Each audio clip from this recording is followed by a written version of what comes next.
శివుడి మీద ఎప్పుడు ద్రవ పదార్థాలతోనే అభిషేకం చేస్తారు. పంచామృతాలన్నీ ద్రవాలే కదా. ఏం పోసినా మళ్ళీ నీళ్లు పోస్తారు. అంటే ముందు నీళ్లే, ఆ నీళ్లే శరీరం అనే బంధం ఏర్పడబట్టే నీకు ఇవన్నీ వచ్చాయి. తర్వాత పోసే పాలు ఏమిటంటే తల్లిదండ్రులు, మమకారం. ఆ పాలు పోయడమే మమకారం. తల్లిదండ్రులు అనే బంధం ఏర్పడింది. మనకి పుట్టాం కాబట్టి ఎవరికి పుట్టామో వారిని తల్లి అన్నారు.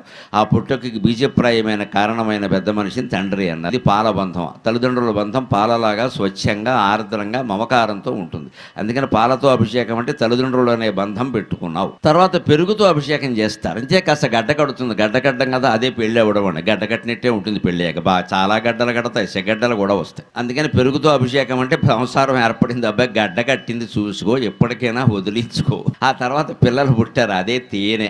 పిల్లలంత స్వీట్నెస్ ఇంకెవరిలో ఉంటుందండి. 100 కోట్లు సంపాదించి అలిసిపోయి విమానాలన్నీ తిరిగి నిద్రాహారాలు లేకుండా వచ్చిన తండ్రి కూడా ఇంటి దగ్గర కొడుకునో కూతురునో చూసేసరికి మొత్తం శ్రమ మర్చిపోతున్నాడు. తేనె అంటే అదే.